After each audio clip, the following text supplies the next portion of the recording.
Hello and welcome to the Doc Podcast. I'm your host, Dr. Mike DeLuke, and it's my mission to help you lead a happier, healthier, and more prosperous life, both personally and professionally.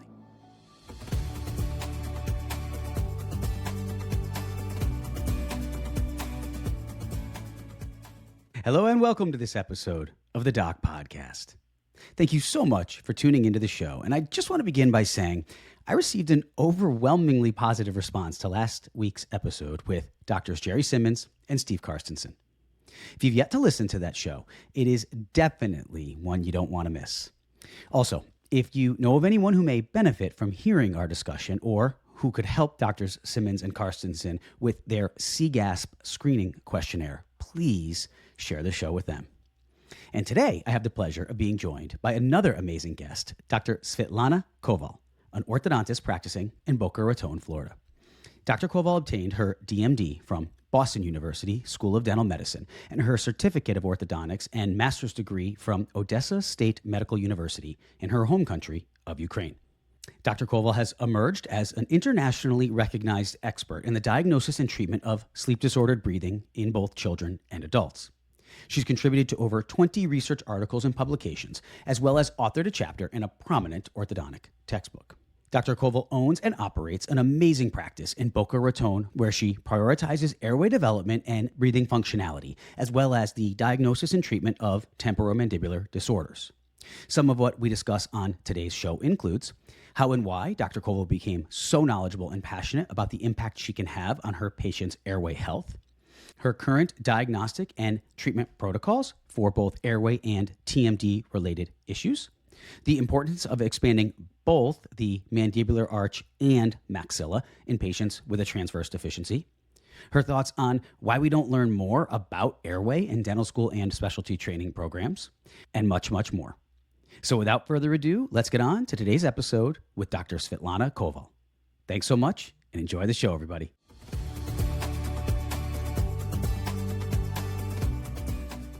Welcome to the Doc Podcast, Svitlana. Thank you for inviting me, Mike. My pleasure. So happy to have you here. I'm really looking forward to this discussion. As we were talking about just before started recording, I try to have perspectives from the academic side, the clinical side, and then some people who have both the academic and the clinical side, which is going to be more where we're going to go with the discussion with you today and talk about your background and what got you to this point. But you have a very interesting story, and as I say so often, I love hearing about the backgrounds of my guests because everyone sees you as the Dr. Koval of today and doesn't always know the journey that you went on to become who you are today. So if you don't mind, tell the audience a little bit more about your journey to get to this point in your life and career. Absolutely. Thank you for letting me do so. The whole journey started 15 years ago, and I was initially trained in Ukraine, and I got my dental degree in Ukraine. And I got my orthodontic specialty in Ukraine. This is where it all started when I met Dr. Robert Kirstein. And that was, I would say that was 2010 when he introduced me to T-scan and EMG and the DTR technique, which is the disclusion time reduction. This is when I started diving into the TMD diagnosing and EMG within my orthodontic private practice. I used to work as an orthodontist in a big multi-specialty practice in Odessa, one of the biggest at that time and one of the most advanced. And this is when I brought that equipment into that practice and we started using that with the orthodontic patients. So what it showed was that the equipment itself is able to measure the relative forces on the teeth and to relate those forces to muscle activity and to see how those orthodontic tooth movements in particular and the bite changes, how they relate and how they affect the muscle tension. Because sometimes we know that some of the patients, they present for our orthodontic treatment with some TMD symptoms, with some pain, either chronic or acute, and some locking maybe. These are more kind of a borderline cases, but clicking is just a simple symptom. And so just by diagnosing and relating this to bite relationships, that can help to differentially diagnose whether this is related to muscle tension, to bite relationships or not.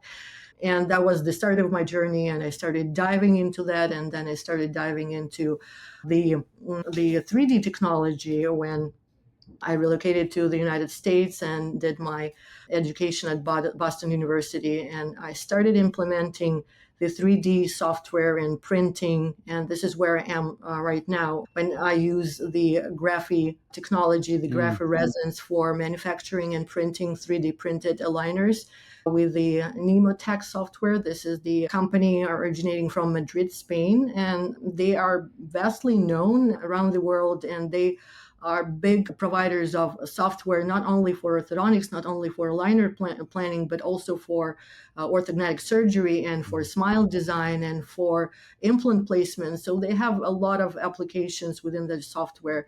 And now, where I found myself to be the most useful at is of course, the airway orthodontics. So that journey is really fulfilling, and it feels like I found my place in the industry and in life. And I feel that this not only changes smiles and the way people perceive themselves, but also changes their well-being, because most of parents who come for these appointments, they are looking for a solution to not only dental problems, not only orthodontic pathology or malocclusions, but also for the overall well-being of their children and their own well-being. Because we know that such symptoms as snoring, as gasping, choking for air, that they, for a very long time, they have not been related to malocclusions, to head position, to neck curvature, to all these things that are related to our specialty that we are supposed to diagnose, screen.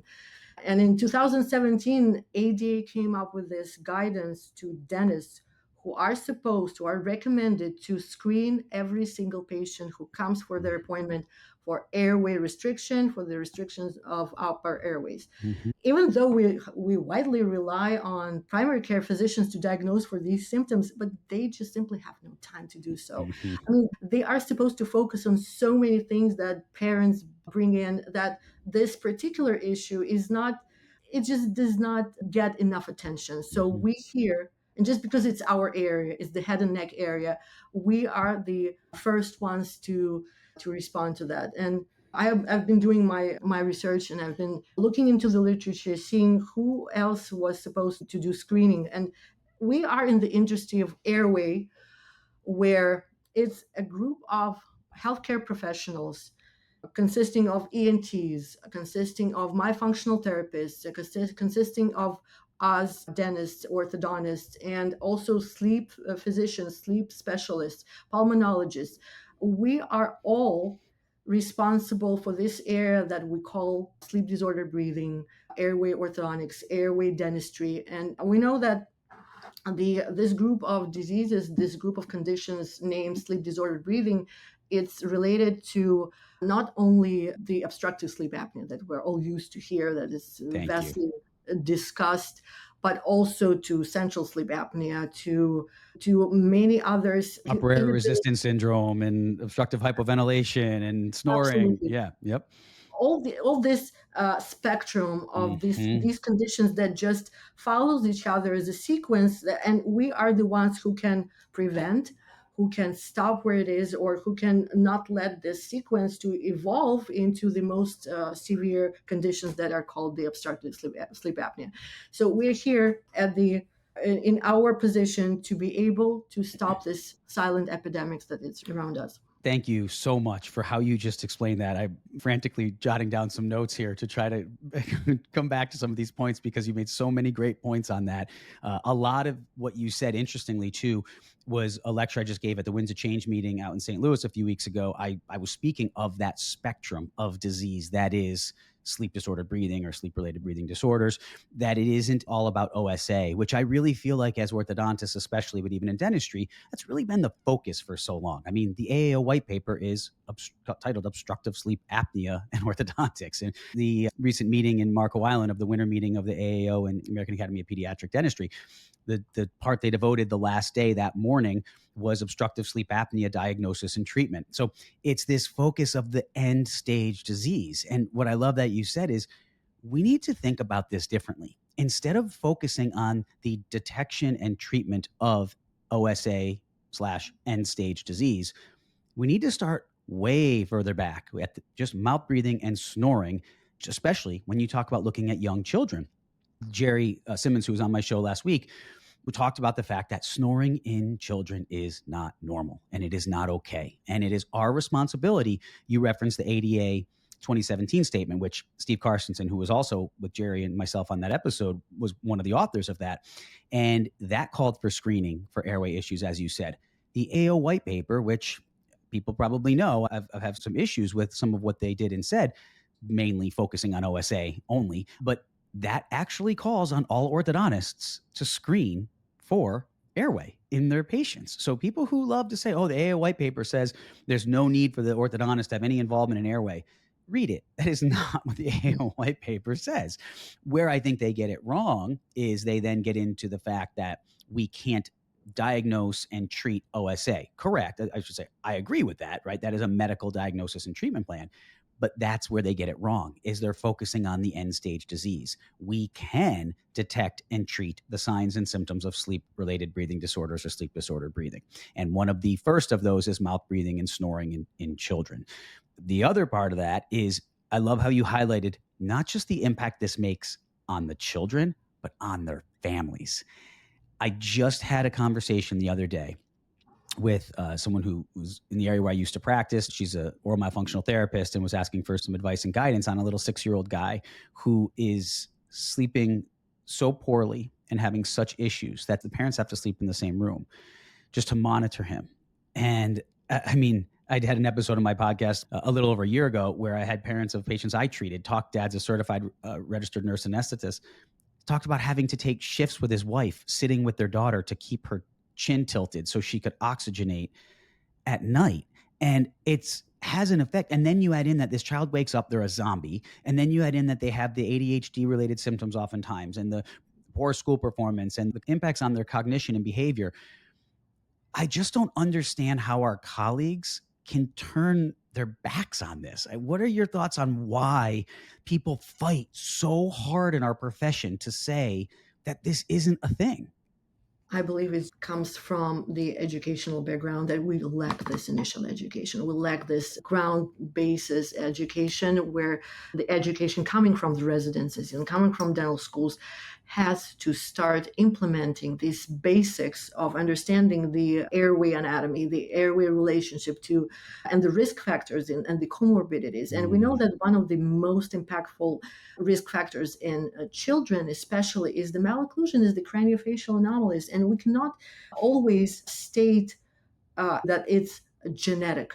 It's not always. It's also environmental. Thank you. Go into that a little bit more if you would. I want people to really hear what you just said, because that's, I actually, shockingly to me, still heavily debated. I mean, why do we have so many of our orthodontic colleagues, especially, I can't really speak to the other specialists necessarily, or even generalists, that feel so strongly that malocclusion is completely genetic? It's not. And even Moss in 1970s, Right. He stated that it's all the so-called muscle and ligament tension that affects the bone shape. And Bjork in 1950s, he made those remodeling studies with implants and longitudinal studies, and he showed that there are different kinds of remodeling, and they all depend on the function.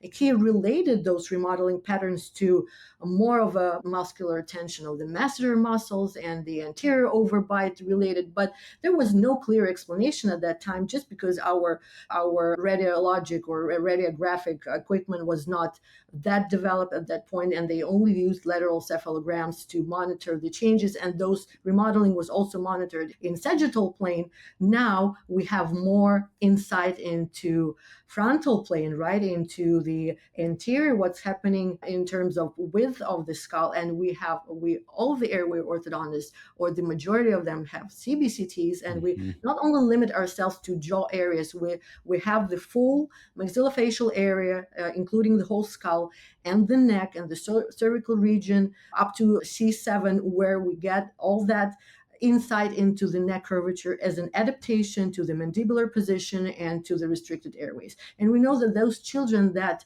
they adapt themselves, they trying to compensate themselves during the daytime in a vertical position, they're not able to do so in supine position when they're asleep and with all those forces of gravity. And even when the CBCT shows more or less borderline dimensions to the airway, to the total airway volume and the minimum cross section, It's all the vertical conscious position with all the compensations in terms of forward head posture and mandibular and open mouth posture, all those things, and the position of the tongue. So I highly advise that if anyone can contribute to changing the curriculum of our orthodontic residencies, especially because we are those who manage malocclusions, who manage craniofacial anomalies, this has to be a part of the curriculum. This has to be a part of the knowledge that we all get out from the residencies so we can implement this, because this is silent epidemics nowadays.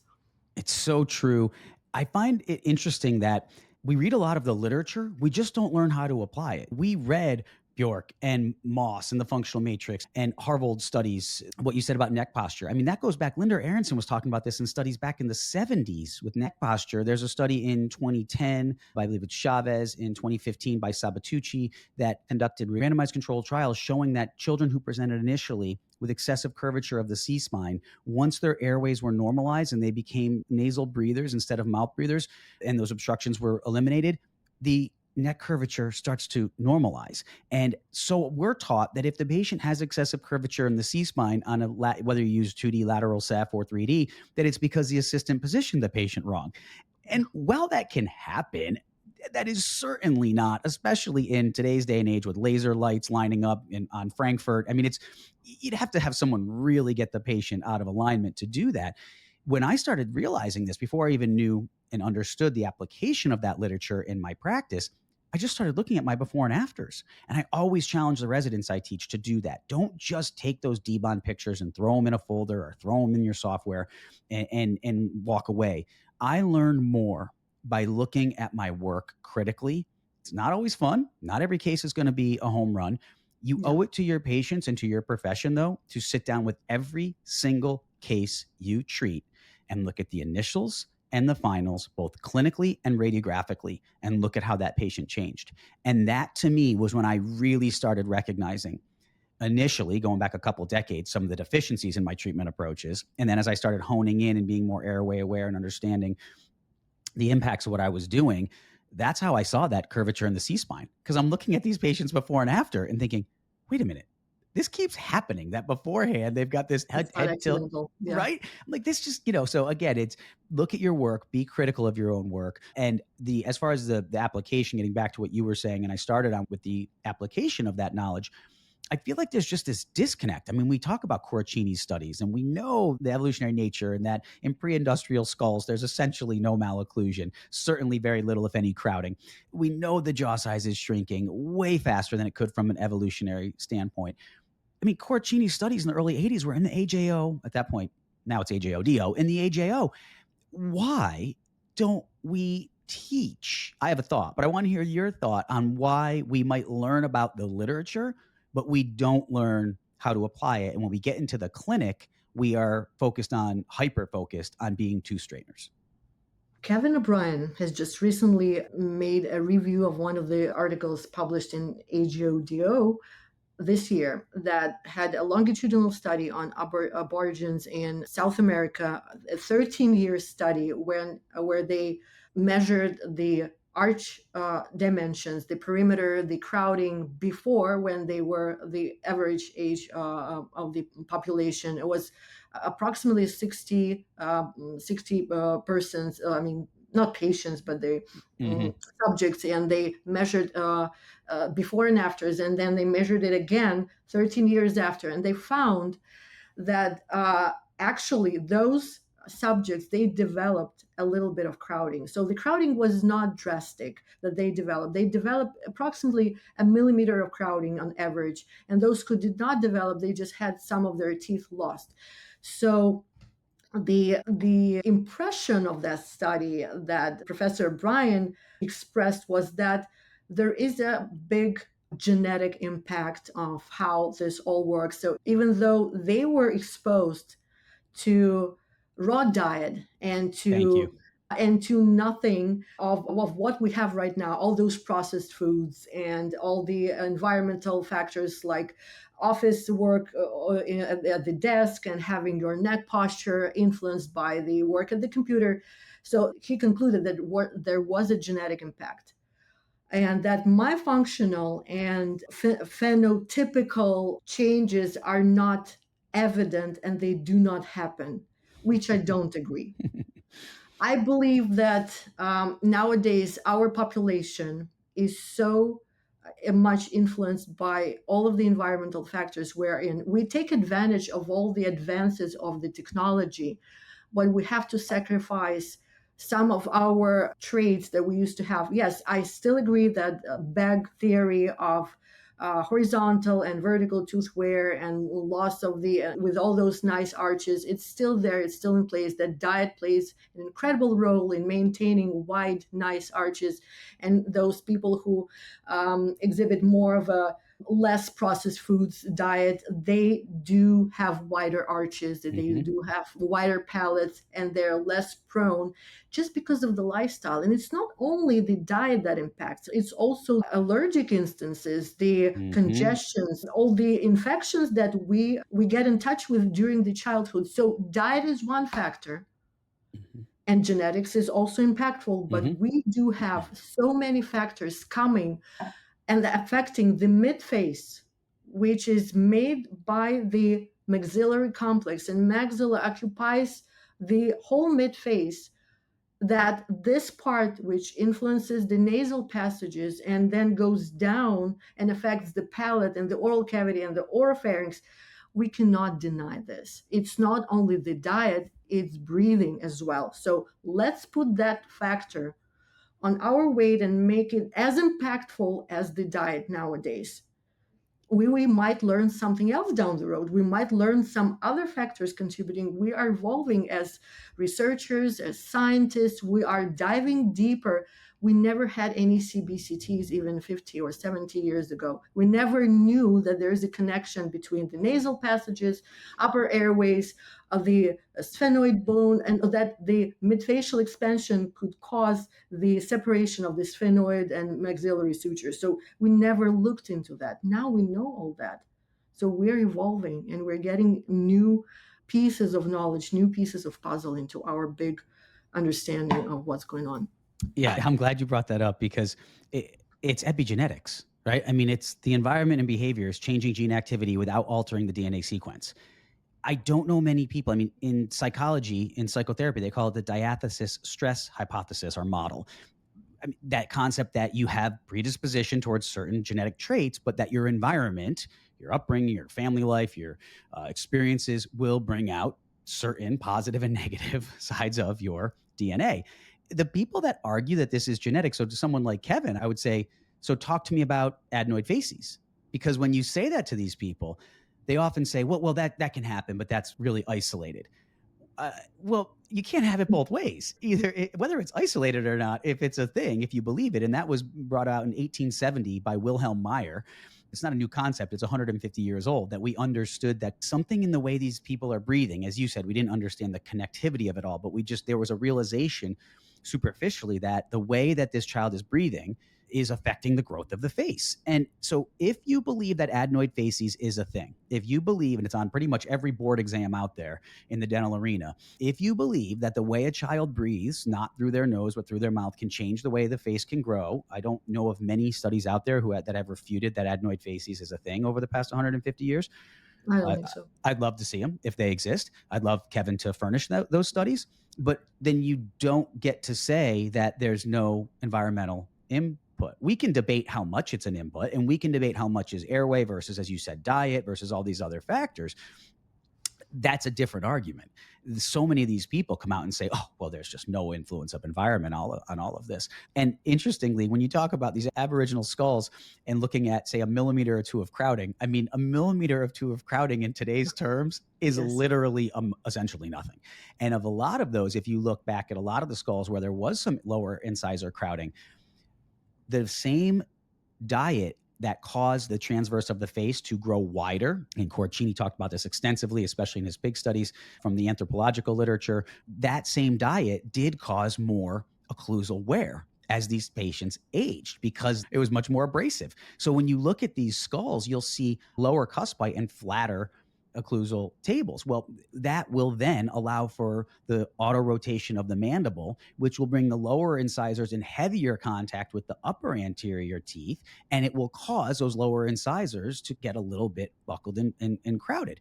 So it's important we distinguish whether this is young kids with all of this crowding and insufficient space for eruption of those teeth versus a full complement of teeth down the road when they've had years of time to wear those teeth and they see some crowding. I think Kevin does a really good job of cherry picking literature to serve his purposes. I've challenged him to some things, and he, when you push back with literature, he never seems to want to respond. And I've offered to debate him on this topic, but it consistently is something he says he needs very specific criteria. He won't engage in a one-to-one debate. And so that's a great example on how people will just throw some literature out there and make these blanket statements. Like I saw one recently where someone said there's no validity of soft tissue evaluation on CBCT because it's not a significant contrast.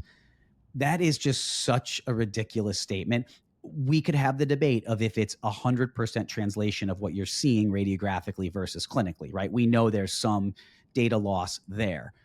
But if you look at a patient before and after, and you compare that adenoid tissue, nasal passageways, lips, whatever, to say that you can't use a CBCT to evaluate that there's not sufficient contrast in the soft tissue, again, people just make these statements and no one's out there holding them accountable. I'm of the belief they can believe whatever they want. People like Kevin, honestly, do what you want to do, treat how you want to treat. I'm not here to tell you what to do. Where I don't like it and where I draw the line is they make these blanket statements. They can't back them up. They cherry pick some article. I mean, you can find an article to say anything. And then there are impressionable young docs, especially out there, who do see this and they get very confused. So what would be your advice to some of the younger docs who they're interested in my content, they're interested in what you do. They also see some of the things people like Kevin post, and some of the people talk about that there's no place for airway and orthodontics or dentistry even to coexist in a proactive stance, right? We're not talking about whether you're going to do a mandibular positioning appliance later or MMA advancement for adults, but in the proactive sense, like we can, as we started talking about, we can break this cycle. We can help prevent the spectrum from getting to the point of OSA. What do you say to the people who are just adamant that there is just no role? And I say it not to convince them because they're happy with their heads in the sand. They're very dogmatic. They're not going to change. What would you say to the people who hear what they say, who are more open-minded, who are more thoughtful and like to think about this in greater detail to help them understand what our role should be as clinicians? I would say that we as providers are here to serve our population, to serve our community. And what matters the most is the voice of our community. And recent years, why I drastically changed my direction from traditional orthodontics into airway orthodontic is because there is a high demand in community, in our population, to treat these disorders. And potential patients are just seeking answers to the questions of what is the connection. We have an access to so much information out there, and as clinicians with multiple years of education, with these skills of critical thinking, we just need to critically assess all that volume of information and to address that demand in the society, that the society is demanding to give answers and to start addressing the questions that are out there. With all the social media content, with all the biologic dentistry content, that we're focusing on the composition of composite resins, on the presence and content of bisphenol A, BPAs, on the composition of aligners that we're using. Patients are asking, patients are challenging us. Yeah. And I hear from parents all the time. All the time. They follow my content and they will reach out to me and say, I've been to 3 different providers, or my pediatric dentist, and then a general dentist, an orthodontist, or whatever, 3 orthodontists. And everybody's telling me I'm crazy. There's nothing to see here with my child who is struggling to breathe, who has signs and symptoms of ADHD. I want to be clear that I understand that ADHD can exist outside of a sleep-related issue. That being said, the research is very clear. Some studies saying over 50% of patients who have signs of and symptoms of ADHD also have a sleep-related breathing disorder. So when we're not looking for this and we're not screening this, we're doing a disservice, as you said, to our patients and to their families. I mean, we, by us trying to just become tooth straighteners, I have been trying to shout from the rooftops on this. Our patients are expecting more of us right now. They are not accepting the stance that you just need to be the best tooth straightener out there. Wait until all the adult teeth grow in and then extract some teeth if there's not room. They're understanding this. And because maybe they haven't been indoctrinated and brainwashed by the formal educational process, which has told us this isn't a thing, because it is so common sense, a lot of these parents are looking at us saying, I mean, I got asked all the time when I would talk to parents about this, and I would make these tremendous changes in their kids when it came to their breathing by working with my medical colleagues and helping normalize their anatomy if they were narrow and had a transverse deficiency. I'm sure you get it all the time too. The question is, why are you the only one talking like this? Why isn't every orthodontist doing this? So what do you say to that? Because I face that a lot, and docs I train and coach, they end up facing that. And they face a lot of blowback from their colleagues and their communities. And they have to answer to the parents to explain why this isn't a thing, generally speaking, in our profession as much as it should be. And then they have the blowback from their peer group. So how have you dealt with that? It's about how the office is organized in terms of everyday appointments and the schedule and training of the staff. And it's, if there is something emerging on the horizon that we have to face, it's not going to be an overnight change. We have to implement those techniques slowly. We have to start training our personnel, our staff, to start tackling those procedures that we didn't have that much before, that many. So we all know that airway orthodontics and the airway issues, they imply a lot of expansion and a lot of different techniques. And they're not only limited to kids expansion when we use traditional expanders. And now, when I compare my before and afters with expansion, I can see that not all expanders are the same. Even in the growing population when the mid-palatal suture is not yet fused, different expanders, they behave differently. Even the Hyrex behaves differently from the Haas expander. Even the Invisalign palatal expander, again, behaves absolutely different from those two. So what outcomes are we looking at? Are we looking at separating the nasal base? Are we looking at increasing the width of the nasal base / the palatal vault? Are we looking into changing the curvature or the anatomy or just the shape of the palate? Are we looking into increasing the intermolar width? This is a simple question because intermolar width never reflected the size of the airways. Never, ever.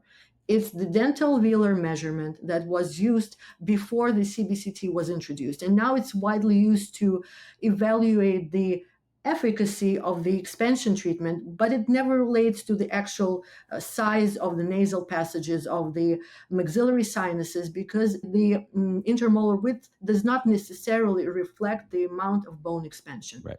It's just the reflection of the dental velar changes. So when we do evaluate how much we expanded those palates and how much we changed, we can use the intraoral scans that will show us how the shape of the palate changed. And this is when we understand that we need to implement additional techniques in terms of maybe tongue tie release or the myofunctional therapy to further change that anatomy, to make the tongue fit within this small space and to create this nice palatal lingual suction, which is the basis of the pressure gradient between the nasal and the oral cavity, and which actually suctions that air into the nasal passages. So we need to understand why we're expanding. What is the final destination? The final destination is to restore that lost habit of nasal breathing. It's like to start teaching a child to ride a bike from scratch.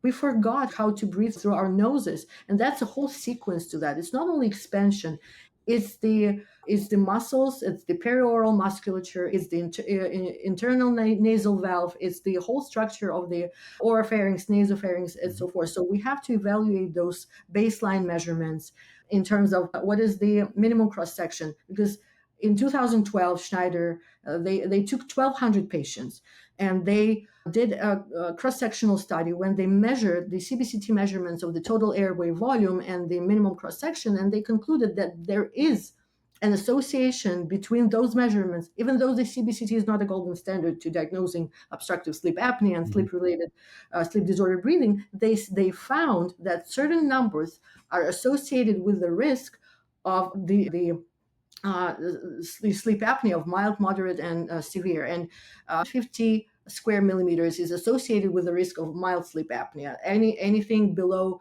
120 to 80 is associated with moderate, and even lower numbers associated with the severe. And it's not the total airway volume, because that may change and that may depend on how we measure, what are the landmarks, where we put those, the tracing of the airway. But it's the so-called choke area that was described in that study that actually makes a huge impact. So that's what we are looking at, and it's the whole change in our diagnosing, in how we see the patient that is coming through our door. And it's not just separating the malocclusion from the face and from the airways and from the rest of the body. We're looking at the posture, we're looking at the head posture, overall posture, and we're asking the parents of just a couple simple questions. We let them fill out that pediatric sleep questionnaire that answers a lot of questions that we might not even think of. And when we bring this up and when we just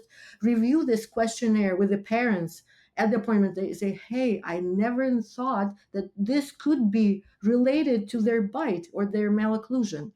This is what drastically changes our perspective on the profession. It just opens the eyes.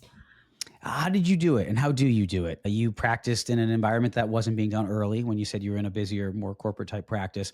You've now started your own practice, and that's certainly a focus of what you do. I feel, and I say often, that I think part of the thing dissuading a lot of our colleagues from going on this journey is they run very busy, successful orthodontic practices, seeing 75 to 100 patients a day. It's a well-oiled machine, and the thought of incorporating some of the additional diagnostic and treatment techniques that we're going to spend a little more time now talking about, which you just referenced, is too intimidating. And it would become a cog in that wheel that would throw off the whole balance. You have to train your staff differently. Your educational materials that you put out to the patients have to change. Your intake forms have to change. You referenced the PSQ, Shervin's Pediatric Sleep Questionnaire. So you have to ask different questions of them. It takes a lot more time and energy on the front end. You can't just walk in the room and look in the mouth for 60 seconds and say, oh, little class 2, little bit deep, little bit crowded, 12 to 14 months Invisalign, my TC is going to explain how we do this, and walk out. And I know some people don't love that I call that out, but that's the reality. That's what's happening in a lot of offices. So they don't want 3D imaging. It's too much time and energy to look at that. They're worried about liability, not to me because they don't know the anatomy. We're all trained in the anatomy that everything that's on a 3D image, once you've looked at a few of them, recognize normal from abnormal and know what you need to refer and to whom. It's more, they're worried if they're not looking at these images and taking the time to go through every image, because if you are taking 3D images, you do have to look through them and understand them. You can't just be like, oh, whatever. It's not as quick as just throwing a pan up real quick and going through and looking at what teeth are there and if there's any impactions, et cetera. So what do you say to people who maybe do believe in this, maybe are starting to have some of these thoughts, but feel like they're far enough down that path in practice and that what they're doing works? I mean, look, Svitlana and Mike, I'm not causing any direct harm. My patients get nice smiles in the end. Why do I need to worry about any of this airway stuff that you guys are talking about? It's just a matter of understanding your role in the society and understanding how impactful is what you do, and understanding that some of those nice looking teeth may relapse for unknown reasons. And we start spending more time on tackling those relapse cases and doing treatment for free, just to spending our time and inefficiently so-called in the practice just because something relapses. So the reasons, we just don't have time to understand and to give enough attention to why this happens. We just try to tackle that with a standard habitual algorithm that we have in the practice. So when we start thinking of how we can improve the efficiency of the practice itself by reducing that number of relapses, of reducing the number of retreats, of tackling the long treatments that last for more than they were expected to last, more than 18 to, 24 months. Why they last? Not because maybe the patient sometimes is not that committed or they compliant with the treatment, but maybe that mechanics doesn't work in this case. And maybe you misdiagnosed it. Maybe you misdiagnosed it, right? Or didn't take the time to actually detect. I challenge everyone out there who's treated an orthodontic case. Look at your cases that aren't progressing the way you want. And how many of them, as you said, it can be compliance. We can blame that sometimes. But how many of them did you not take the time to actually figure out the true underlying etiology? Meaning, when you extract teeth on a patient with a significant transverse deficiency, those cases take forever and they're really hard to treat. It's a lot of times it's because the problem wasn't that they had big teeth. They had small jaws and small arches. And so when your solution doesn't match the etiology, my goodness, those are some of the cases that you look at 2.5 years in. And those are some of the cases I said I was learning from earlier in my career that weren't going the way I wanted them to go. And I'm trying all this stuff to bail myself out. I was UConn trained, so we are trained to be very good tooth straighteners from a biomechanical standpoint. So I was able to do things to get the teeth to look good and get the bite occlusion to look good. When I look back on those, Svitlana, I'm not proud of some of them. And then I look at as I changed and progressed through my clinical career, and when I started understanding how to diagnose these cases properly, and then my treatment protocols followed that, those cases were efficient, easy, treated out beautifully, and overall just not headache cases for me. And I really think the difference became my diagnostics. So on that, what do you do that's different? We talked about before, doc walks in, looks real quickly, makes a cursory examination. First thing they look at is the molar occlusion, then the crowding, then is there a crossbite, et cetera, overbite, overjet. What are you doing in your diagnostic process? You don't have to get extremely granular into every little detail, but just generally speaking, what does that look like? And you can even go back to when they call your office, because I believe it starts when, as you said, the team education, they have to have a certain education, because sometimes when a parent calls and it's a 6-year-old, they're thinking, why am I even calling the orthodontist? Again, there are parents more aware of this, but there are still some parents who are not. So how does that look in your practice? I'm thankful that you bring this up and that you have actually invited me here to talk about this, because the podcasts like this and the work that you do, this spreads the awareness, and parents start addressing and looking for the solutions way earlier than 6 years old. They're starting to look into that at 3, at 4 years old. They start questioning whether we have to bring their kids and at least screen them for these things early on in their development, even 2.5-year-olds. So the reasons, and when the patients are referred to our practice, they know what to expect during the initial exam, and they know that it usually takes an hour of their time every time the parent brings their child for an appointment, and then at least 30 minutes of their time is the records taking and some intake forms filling out. And we always have questionnaires based off the patient's age. Either this is a child or it's a teenager, so we implement different questionnaires. We can use I love that. We can use Stop Bank. We can use the questionnaires, again, PSQ and Epworth, of course. So all these well-known screening techniques, and some of the studies actually in pediatric population, they on prevalence of the sleep disordered breathing, they rely solely on PSQ, which showed a very high sensitivity in terms of and credibility in terms of diagnosing and relating the findings with the questionnaire to the actual diagnosis of the obstructive sleep apnea. So the sensitivity is about 87%. So this can be a reliable screening tool for obstructive sleep apnea in a population that is 3-4 years old, that you are not usually able to take even a home sleep test on.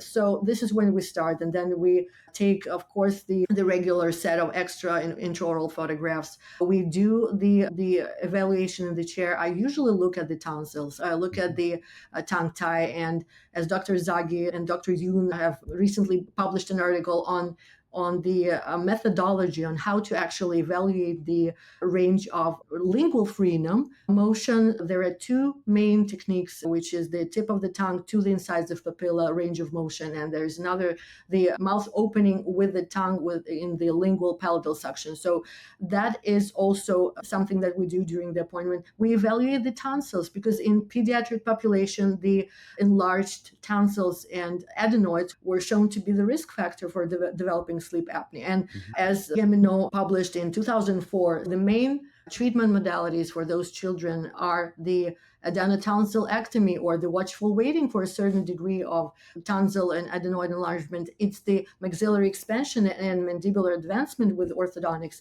And it's also the myofunctional therapy. So those techniques are well published in the airway, sleep, obstructive sleep apnea, sleep disorder breathing literature, starting 2000s, with all the studies coming from Stanford, from the sleep disorder breathing group that evaluated and implemented all those techniques and published guidance recently on when we need to start that expansion. And we can start expansion as early as 3-4 years old. And this is what we do in our practice. So this is our protocol. We, of course, implement cone beam tomography, the CBCT. I might use the CBCT to evaluate the outcome of expansion, just to see, and not take the initial CBCT if the measurements or if the subjective and objective data is speaking for themselves. So I may skip this just to reduce the exposure, even though the machine that we use is ultra low dose, the very recent and very safe machine that we use, and the techniques that we use in children are extremely safe. But sometimes we can skip this part in young children population, especially when they have been for another consult and when they bring other X-rays from elsewhere. Yeah, and what you just described, as I alluded to leading into that, takes time. You have to care a lot. You have to want to do a lot more. And there are a lot of colleagues out there, there are a lot of people who are listening who may be thinking 2.5, 3, 4. And I ask you, Kevin Boyd and I spoke about this when he was on a little while back, and I asked you to think about, why is it you don't think we should treat those patients? Because if that patient has a cleft craniofacial anomaly, we don't object. Nasalveolar molding, right? We know we can change the growth and shape of a face in a patient with a craniofacial anomaly starting from not long after birth. So explain this to me, right? Somebody who is against this, explain to me why it's okay in one patient to get in there really young and start trying to shape the way the face grows, but it's not okay in another patient with a facial dysmorphism. Choose your dysmorphism, right? Maybe one doesn't have a specific label as a syndrome, but it doesn't mean that patient, Gimeno talked about this as well, that patient has a facial dysmorphism that gets worse as the mouth breathing continues. So if you detect this issue young and you can address it, and the literature, and I encourage anyone out there who in the dental arena who hasn't spent the time reading the medical literature on, number one, mouth breathing and the impact that can have on humans from a facial dysmorphism and neurocognitive impact and behavioral impact, please go do that. I've talked about many of the studies many times in my content. And also, maybe we just don't know how to manage 2.5, 3, 4-year-old kids. Maybe you don't, and I'm calling out my colleagues on this, maybe you don't want a 3-year-old or 4-year-old in your office, because when you're treating 12, 13-year-olds one after another, and some adults mixed in, it's a whole different ballgame when you have to try to treat a 2, 3, 4-year-old. And yes. I want you to talk about that, because I tend to think that not everybody should have to treat those younger kids. If you don't want them in your practice, let's say you just want to focus on a certain population. What are your thoughts on almost the fact that orthodontists need to almost subspecialize at this point, right? Some might be able to do it all, but I think that's very intimidating for a lot of people to be treating kids from the age of 2 to 90, and not everybody wants to do that. So it's not an unprecedented thing. In many other medical and dental specialties, people focus on certain areas. Have you done that? And what are your thoughts on that? Some people just focus more on airway related treatment of certain age populations, and others can go ahead and deal with the tooth straightening side. And if they detect an airway issue, because as we said, everyone is supposed to be screening for this, if you detect an airway issue in your patient, you don't just throw them into appliances. You don't just treat the symptom of crooked, crowded teeth and malocclusion. You then work with a colleague of yours who understands the airway side more if you don't want to go through that process yourself. Do you ever see something like that happening, or are we too territorial and we just never could really share that care in that manner? I think that started happening. And we also started sharing our responsibility with the medical providers. And we collaborate with medical providers in terms of evaluating the efficacy of the treatments that we provide, saying this patient has undergone this specific airway treatment and we did so and so, and please evaluate them for sleep disordered breathing. Please run tests, run a second sleep study just to see how those symptoms and how the objective data changed, if that was enough. So if we did enough on our side that we could have potentially done, or if we need to do a little bit more. So the efficacy of that treatment, that is evaluated in terms of their subjective feedback of parents, seeing difference, seeing the changes within a very short amount of time from the beginning of expansion, and the actual objective data that we receive from the sleep studies that we get from, again, from the questionnaires, even though they're considered subjective data, but there's still some, we can organize it and we can quantify them and make them objective data. So it's about understanding of where you can do your best, and if this patient is the right patient to treat, if you're comfortable to treat this patient, this age population. Not all pediatric patients are the same. In some patients, we can easily use show and tell, and it works perfectly. Mm-hmm. And that delivery of expansion appliance, that just takes, I don't know, 10 minutes with just show and tell, explaining and describing every single step. And when the child listens to you, it's really easy to do all that and all these subsequent appointments. And even when the patient comes after a month or two of expansion, they behave completely differently at the dental appointment, because they know there's nothing to be scared of. It's all simple. And the personnel here and the doctor and the staff, they're all very friendly. They describe, and you don't feel any fear. You're not scared, because you know what to expect at every appointment. Mm-hmm. This is what makes children, young populations scared, because they don't know. They feel the fear of unknown. Mm-hmm. And if we put all our effort into describing and having that conversation with the parents, so that they do their due diligence in mentally preparing the child before the delivery appointment, that makes a huge difference. That makes the whole process become as smooth as possible. Yeah, I think it'd be neat to see the day where maybe some people focus on treating the really young kiddos and that's their thing. And then for the later stages there, where it's more the tooth straightening after they've built the foundations and these kids are growing well. I mean, some of them don't end up needing anything down the road because that does normalize the growth and development. And I saw that all the time. But then there's people who will treat older, or I mean, even as much as the word gets out, I don't know when there would be a day where everyone's going to get in at a young age. So there's still going to be people coming in at 6, 8, 10, 12, 14, right, who have these other issues. So I think we all can find our spot in this and show each other a little more grace, instead of this turf war of I do it the right way, you do it the wrong way. Well, maybe we all can realize that this is based on sound fundamentals, and this is based on science and data, especially in the medical literature, but even in the orthodontic and dental literature. And if we're more aware of this and screening for this, we open our eyes to it and we start to, at the end, do what you said, which is help more patients. And really, that's the goal. Yes. Well, I just want to thank you so much for coming on and talking about this and having an open, honest discussion, and for what you're doing. I mean, it's not easy to be a trailblazer like you are and leading in this, and you're doing an amazing job of it, and it's really cool. So how can people, if they want to learn more from you or about you or what you're doing, how can they find out more about you, or maybe get in touch with you if you're okay with that? Yeah, I'm perfectly fine, and I welcome everybody who is interested. And we are located in Boca Raton, and the office is called Dr. Koval Orthodontics. We're Airway-Focused, and we offer myofunctional therapy, and we will be expanding our services to more about everything that is related to airway. You can see, we can follow us on Instagram. It's Dr. Svitlana Koval. I post a lot in terms of the scientific and research background of what we do, and I answer a lot of questions that are sent to me in direct direct messaging. So it's always conversation between the patients and our office and me in particular. So Mike, thank you for having me here, for letting me talk about what we do, about the little impact that we have, I believe, in our community. Thank you again for having me here. Oh, absolute pleasure. Really enjoyed the conversation. Dr. Svitlana Koval, thank you so much. Thank you very much. Bye.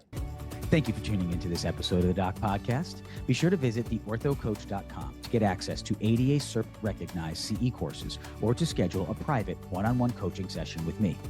Also, if you know of someone who would make a great guest for this show, or if you'd like to be a guest yourself, please email me at drmike@theorthocoach.com.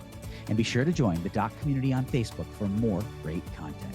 Thanks so much for listening, and always remember, you have been blessed with the ability to do amazing things.